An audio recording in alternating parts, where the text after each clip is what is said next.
So John, I actually don't know if you remember this. You probably do after I bring it up. But there was a Christmas Eve in 2014 that the client was begging for their film. Like, I was working on Christmas Eve, you guys, so that they had their film on Christmas Day to show their family. They didn't care that my Christmas Eve was ruined. That was the last time I was ever gonna work on like a Christmas Eve. Do you remember that? No, I was too busy relaxing. Probably, because I'm the editor. So I'm a filmmaker, primarily filming weddings. And I absolutely love filming and editing. And when I'm working, I'm filming weddings and editing weddings. And even when I'm not working, I'm filming and editing. I'm living my best life, right? I'm doing exactly what I want to do, so I shouldn't have anything to complain about, right? I mean, the philosopher Confucius said, choose a job you love and you'll never have to work a day in your life. Babe, try it now. The late great Steve Jobs said, to do great work, you gotta love what you do. Yeah. But even though I love what I do, back in 2016, I filmed a little over 60 weddings and I got really burnt out. Like, curled up in a corner, burnt out. Or crying in the shower, burnt out. Or like begging on the corner, burnt out. Y'all edit videos? I'll clean your windshield. No. In 2016, I got overwhelmed because I was so worried about building my business and booking clients that I didn't have a healthy balance between my work and personal life. I've now found some great ways that have helped me stay sane, and I also asked 4 other wedding filmmakers what helps them avoid wedding videography burnout. Hey, it's Matt with the Film Poets here, and I have a few tips to keep you from burning out. I'm Richard Robinson, and I'm the owner of Richley Productions. Hey you guys, I'm Kay, and this is John, and we're Jonathan and Kay Wedding Films. We're based in Atlanta. My name is Chip Dezard. I'm a videographer and photographer based in Baltimore, Maryland. Tip number 1 is to have systems in place. You want to have a few systems in place that are going to help you grow as you take on more clients. There's a few simple things you can do up front, like the way that you name your hard drives. As you grow, you're going to be adding more and more drives, and you need to have a good naming structure. Don't name them after your favorite TV character or your dogs or something. It's going to get hard to keep up with all that. Just have a simple system in place like 01, 01A, and have the copy be 01B. And keep going like that. One thing I started doing was writing down all the edits that I have to complete for a particular year and keeping them in a book right on my desk where I edit. Here it is right here. Then I check off each edit as I complete them. There is something about being able to always see all of my edits right in front of me and being able to physically check them off a list that gives me a feeling of relief each and every time I finish up an edit. The only way I'm making sure that editing doesn't overwhelm me is that I have to take time off.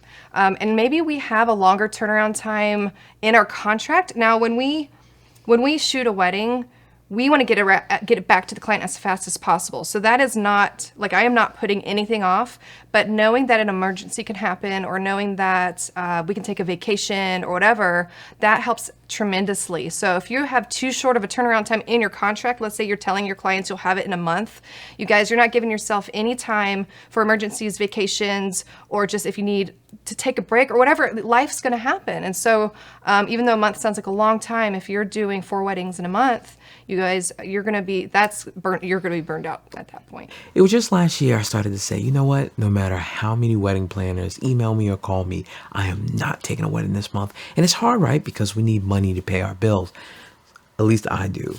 And I know it may be hard to turn away that money, but the time that we get spending with our family from taking that time off is time that we can't get back. I've been doing this wedding since about 2010, and I remember distinctly in about 2015, 2016, I was getting tired, and I was just like, I like weddings, but I didn't love them. What I decided to do is go back to my photography roots. I still do videography, but I'm a primary photographer because I want to book both in this climate that we had. I started focusing on bigger packages and what I can do, because one thing that you want to do, especially if you're trying to be like a Bo Jackson or Deion Sanders, do photo and video, people usually take you seriously for one and they don't take you seriously for the other. So I was committed to being booked and busy on both. Chip is really on to something when it comes to switching things up. At the beginning of last year, I just wanted a new challenge. So I started my podcast and I started this YouTube channel.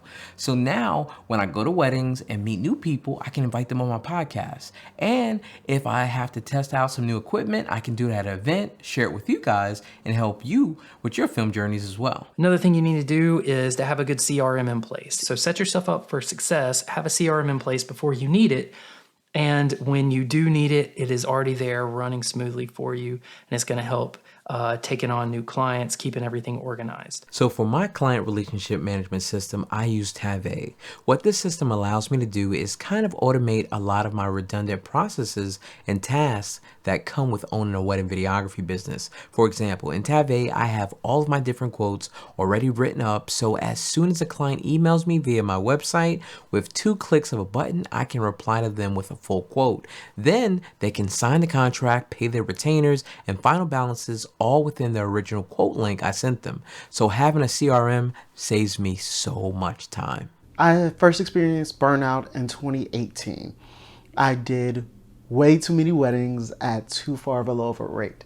And I realized that I was overworked, underpaid, and just plain tired. I did one thing. I said, okay, I can't do this next year. It's too much. So in 2019, I actually took a extreme step back, and I didn't do hardly any weddings, and I focused on corporate work. But what I did do during that time was go back and I reevaluated exactly what I was doing right, what I was doing wrong, the type of clients that I wanted to attract, and the type of clients that I wanted to repel.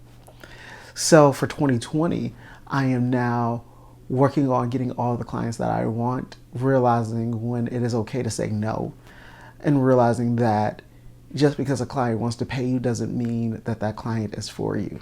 In 2013, we did like 45 weddings.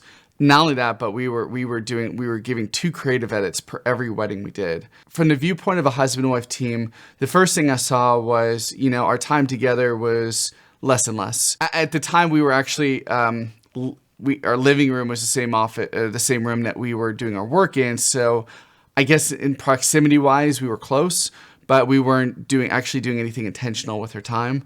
And what I saw is that, she would neglect herself, not like she's like wearing like 8-day-old clothing or anything like that. I just mean like she wasn't taking care of her own needs. And, whether that be physical, emotional, whatever, just... I love going outside. And so if I don't get outside time, I just get sad. So, because outside just rejuvenates me. I'm an outdoorsy person. So if I'm behind the computer editing, sorry, I didn't mean to hijack your thing. No, it's fine. I mean, she gets but 15 minutes of outside time every time she finishes an edit. So I don't know why she's complaining.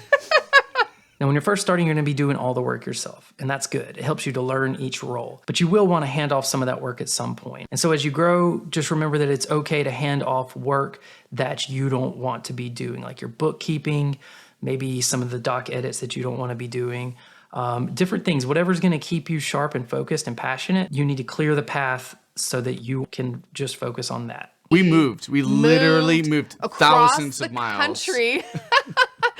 We moved from Atlanta to Phoenix, and there are some other reasons too. We have friends out there that we absolutely love. We wanted to be near them, but part of it was to get away from our business and start over. Did you though? I mean, how many months were you still editing? I was still editing, and then we started booking weddings in Arizona because that's just what we do. We can't stop booking weddings. So we're like, why are we? Okay, we're totally getting off track.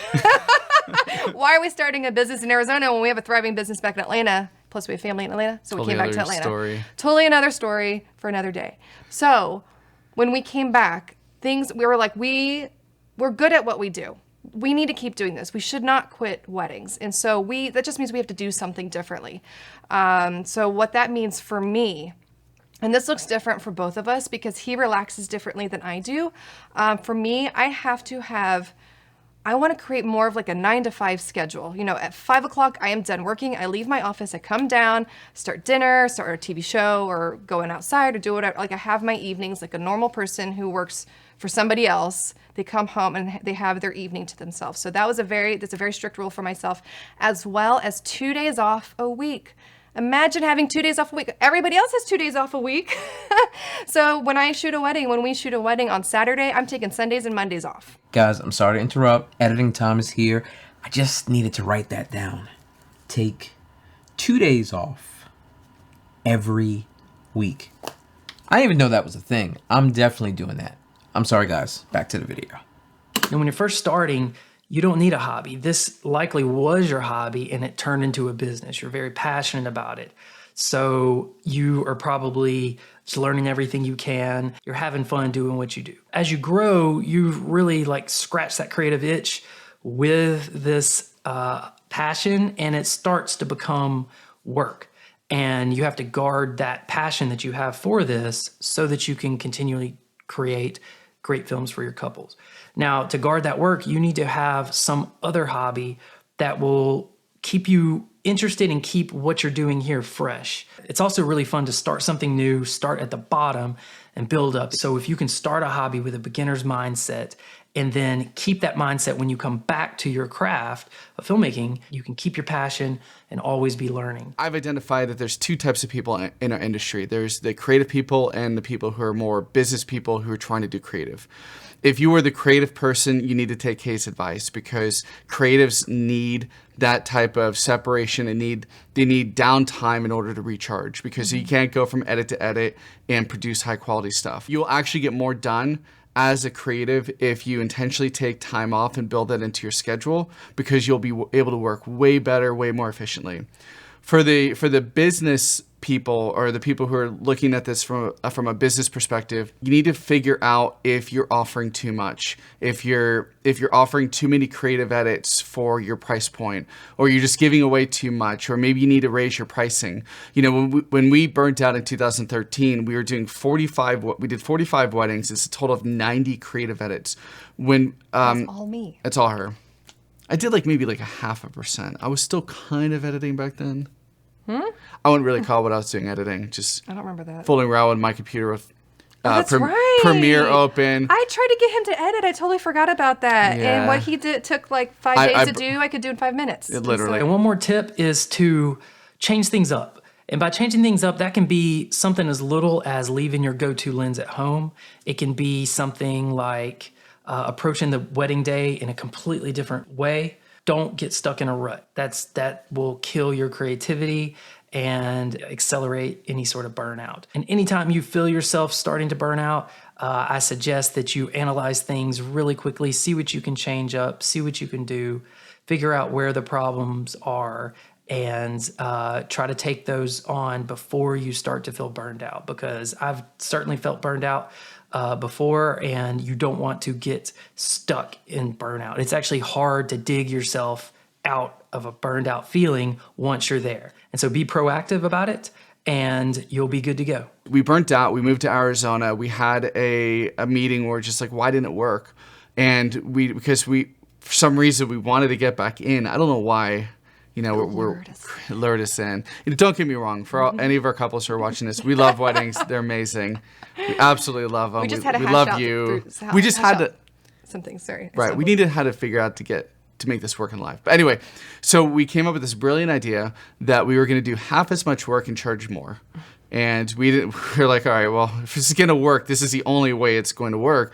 And we came back to Atlanta with this proposal that we're going to work less and charge more for it, which seemed completely selfish, but it's not selfish at all. I mean, you have to price yourself according to a reasonable work week. What's sustainable? Mm-hmm. Because if you're promising, 3 different creative edits, hours long film, and it takes you 3 weeks to do it, but you're doing a wedding a week, it's setting yourself up for burnout. We figured out how long it would take us to edit a wedding, and we used that schedule to figure out how many weddings we wanted to take a year. And I think at the time it was 35. 30 to 35. I don't think I ever wanted to do 35. Well, anyway. Mine has always been lower. Anyway, so we were focusing on the 30 to 35 because we said reasonably it takes us a week and a half to edit, plus factor in a couple weeks for vacation. So we use that as a system to figure out how many weddings we want to book. Then just since that time, since our workload has gotten a little bit more complicated, now maybe it takes up to 2 weeks to do an edit. So now we do less weddings. But the other part of that formula is if you're doing less weddings, getting better and charging more for it. Because if you're not, you need to figure out a way to make a living sustainable wage with a sustainable workload in order to make this business work. And the quality of film to be able to charge the price that you need. Right. Just remember to take time out for yourself. Put processes in place to make your job easier. Get hobbies outside of filming to rejuvenate yourself, and take on new exciting challenges to keep yourself excited about what you're doing. I want to thank all of the filmmakers who helped me make this video. Please check out the description, as I will have links to their YouTube channels or Instagram accounts there. Thank you guys for watching, and I will see you guys in the next video next week. Take care.